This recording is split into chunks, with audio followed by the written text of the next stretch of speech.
हमारे सामने है कि चुनाव अधिकारी और पर्यवेक्षक का चयन। तो चूंकि आज हमारे राष्ट्रीय अध्यक्ष महोदय नहीं है और उनसे हम लोग की बातें हुई, तो उन्होंने कहा कि अब चूंकि हमारा सम्मेलन, हमारा अधिवेशन अप्रैल में है, तो हम इसकी घोषणा चुनाव अधिकारी और चुनाव पर्यवेक्षक की बाद में भी कर सकते हैं। तो इसको हम लोग बाद में करेंगे कोर कमेटी से और सदन में इसकी चर्चा करके कि किनको चुनाव अधिकारी मनोनीत किया जा रहा है।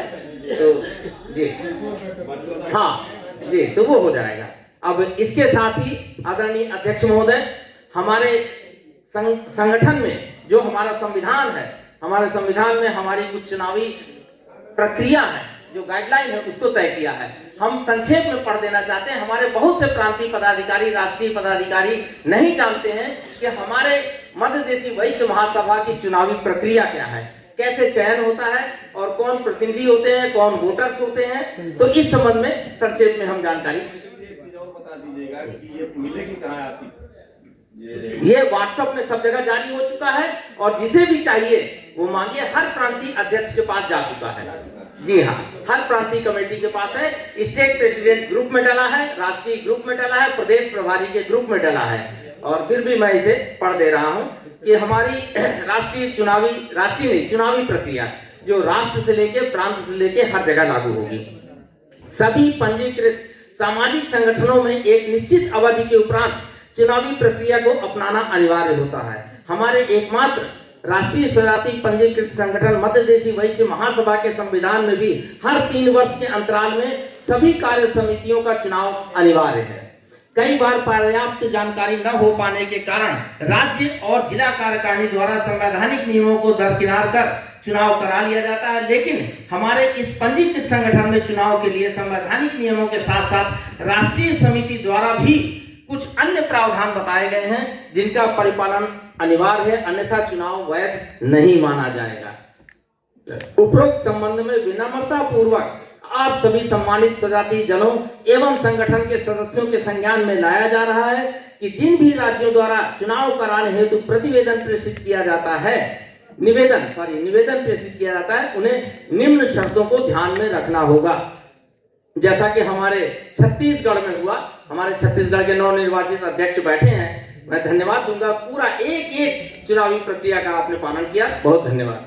चुनाव में भाग लेने वाले प्रत्याशियों को मध्य देशी वैश्य महासभा का सदस्य होना अनिवार्य है, पहली शर्त। दूसरा, सदस्यता के अभाव में चुनाव में प्रतिभागी बनने का अधिकार नहीं होगा।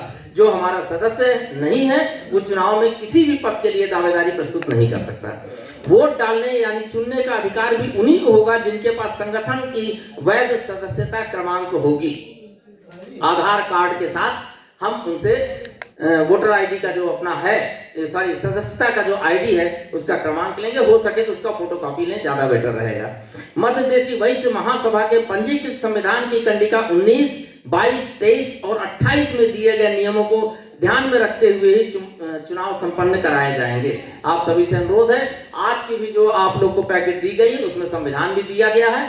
कृपया संविधान की कंडिका 19, 22, 23 और 28 को निश्चित रूप से अध्ययन करें।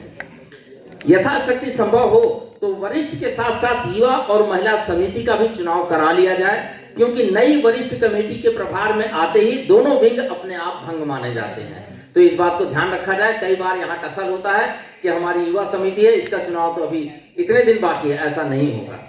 जब हमारी एक वरिष्ठ समिति का चुनाव संपन्न होगा, नई कार्यकारिणी आएगी, तो वो दोनों समितियां अपने आप भंग मानी जाएंगी। अगला है, युवा और महिला विंग के चुनाव में भी प्रत्याशियों को और वोटरों के लिए सदस्यता संबंधी वही शर्तें रहेंगी जो वरिष्ठ कमेटी में है।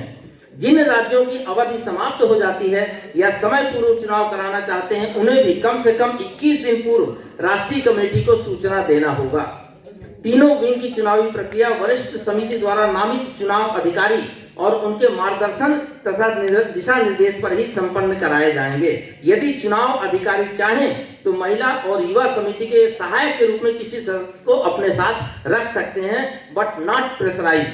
आप दबाव नहीं दे सकते हैं कि हमारी महिला विंग का चुनाव हो तो हमारी महिला चुनाव पदाधिकारी रहेगी, हमारे युवा विंग का चुनाव हो तो युवा पदाधिकारी रहेगा। नहीं रहेगा तो वरिष्ठ का ही, वो अपने सहयोग के लिए, आपकी सुविधा के लिए निश्चित रूप से सहयोग लेगा और हम लेते भी हैं। इससे हमको भी सुविधा होती है और आपको भी, आपके मन के अंदर भी कोई भावना नहीं रह जाती।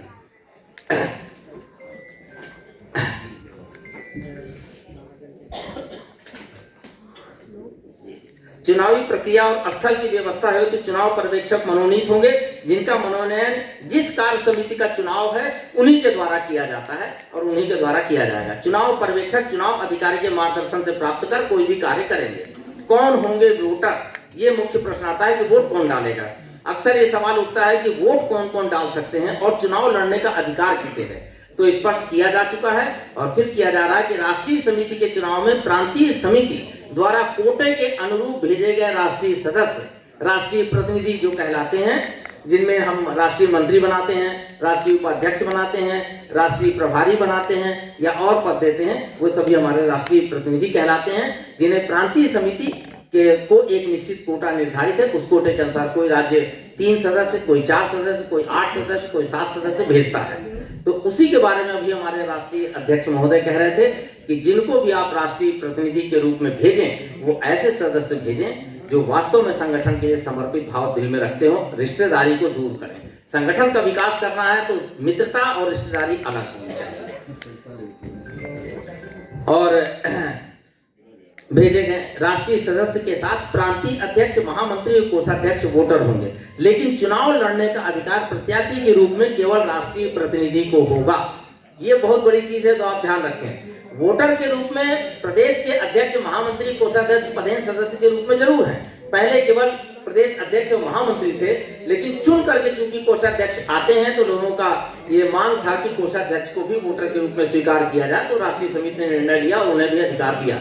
लेकिन राष्ट्रीय पदाधिकारी के लिए चुनाव लड़ने का अधिकार प्रदेश के पदाधिकारियों को नहीं है, केवल राष्ट्रीय प्रतिनिधि ही चुनाव लड़ेंगे। तीसरा, हमारे संगठन में चुनाव प्रक्रिया में सर्वसम्मति को प्राथमिकता दी गई है। चुनाव जरूर है, लेकिन हमारा ये ध्येय रहा है कि सर्वसम्मति से अगर हम किसी व्यक्ति को अपना पदाधिकारी चयन करते हैं तो उसमें एक संभाव रहता है, आपसी प्रतिद्वंद्विता की भावना खत्म होती है। हमने सर्वसम्मति से बैठ करके चुन लिया कि भाई अगर आप लोग के तरफ न हो तो हमारे अगले राष्ट्रीय अध्यक्ष आदरणीय उमेश जी हैं, क्या कहते हैं। तो अगर सबकी सर्वसम्मति हो गई तो इससे अच्छा क्या है। और अगर चुनाव की स्थिति आती है तो निश्चित है कहीं ना कहीं टसल बना रहेगा कि इन्होंने हमको हराया या इससे हम इतने वोट से हार गए। तो उसको दूर करने के लिए हमारी प्राथमिकता पहले सर्वसम्मति है, और अगर सहमति न बने, मानसिकता अगर ऐसी है कि नहीं लड़ना ही है, तब फिर चुनाव जो होगा वो वोट के माध्यम से चुनाव संपन्न कराया जाएगा। हमारे संगठन में तीनों विंग के आप सभी सम्मानितों से विशेष अनुरोध है कि अपने राज्यों में सदस्यता अभियान तेज करके संगठन के लिए वैध सदस्यता जरूर बनाएं, उसमें गति लाएं, ताकि स्वच्छ चुनावी प्रक्रिया के साथ साथ संगठन भी मजबूत हो और विशाल संगठन के रूप में हम आगे आएं, ताकि जब चुनाव हो तो हम ये कह सके कि इतने वोटरों के साथ, इतने प्रतिनिधियों के साथ हमारा ये चुनाव संपन्न हो। फिजिकल राष्ट्रीय बैठक चंडीगढ़ दिनांक 21/9/24 में पारित प्रस्ताव के अनुसार नामांकन शुल्क में संशोधित किया जा चुका है। पहले संशोधन कुछ और था, पहले राष्ट्रीय अध्यक्ष के लिए 35,000 था, जिसे घटाकर 15,000 कर दिया है। ये नामांकन शुल्क है। जो राज्य अपने यहाँ कराएगा उसके लिए अलग है, जो राष्ट्र होगा उसका तो है ही है। तो राष्ट्रीय अध्यक्ष के लिए 15,000, राष्ट्रीय महामंत्री के लिए चुनाव लड़ने वाले प्रत्याशी 5,000 और राष्ट्रीय कोषाध्यक्ष के लिए चुनाव लड़ने वाले पदाधिकारी 3,000 रुपए जमा करेंगे। इसमें एक चीज बता दें कि अगर सर्वसम्मति से होता तब तो कोई बात ही नहीं।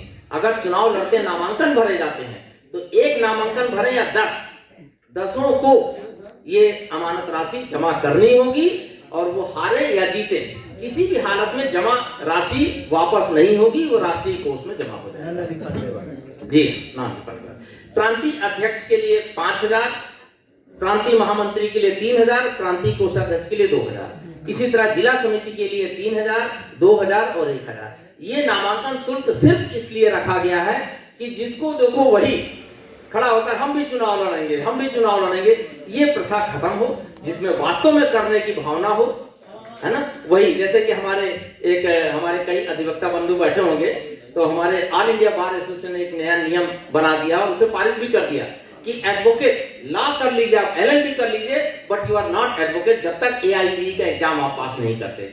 यानी LLB करने के बाद भी आपको ऑल इंडिया बार एग्जामिनेशन क्वालिफाई करना होगा, तभी आपको बार का लाइसेंस मिलेगा और तभी आप अपने नाम के आगे एडवोकेट लिखेंगे, अदरवाइज सिर्फ LLB लिखेंगे। तो उसी तरह से हमारे संगठन में है, जिनके अंदर अच्छी भावना होगी, समाज के लिए काम करने की भावना होगी, वो 3,000 5,000 बड़ी चीज नहीं, वो जमा करेंगे और हमारा संगठन चुनाव कराएगा। सर कुछ कहना चाहेंगे? चाहते हैं सर कि सहमति पहले कैसे बनाएंगे? पहले नॉमिनेशन के बाद सहमति बनती है या उसके पहले ही सहमति बना के नॉमिनेशन होगा? नॉमिनेशन के बाद ही तो होगी। नॉमिनेशन के बाद ही सहमति जी बनेगी। हाँ। तो जब सहमति बन गई तो वो नॉमिनेशन की राशि जब्त हो जाएगी। हाँ सहमति हो नहीं, देखिए जब सहमति बन गई तो जो अध्यक्ष महामंत्री या कोषाध्यक्ष खड़ा होकर केवल उसी की राशि होगी, बाकी नहीं ना होगी। बाकी तो नहीं होगी, बाकी तो पड़ेगा। हाँ बाकी तो ऐसी रहेगी जी। जी ठीक है, चुनाव में हिस्सा लेने वाले प्रतिभागियों को उपरोक्त अनुसार नामांकन शुल्क जमा करना होगा। प्रतिभागी विजय प्राप्त करें अथवा पराजित हो, नामांकन शुल्क वापसी नहीं है और उसे संगठन की आर्थिक सुदृढ़ता के लिए कोष में जमा करा दिया जाएगा। बस संक्षेप में हमारे संगठन की चुनावी प्रक्रिया यही है जो हमने आप सबके समक्ष प्रस्तुत की।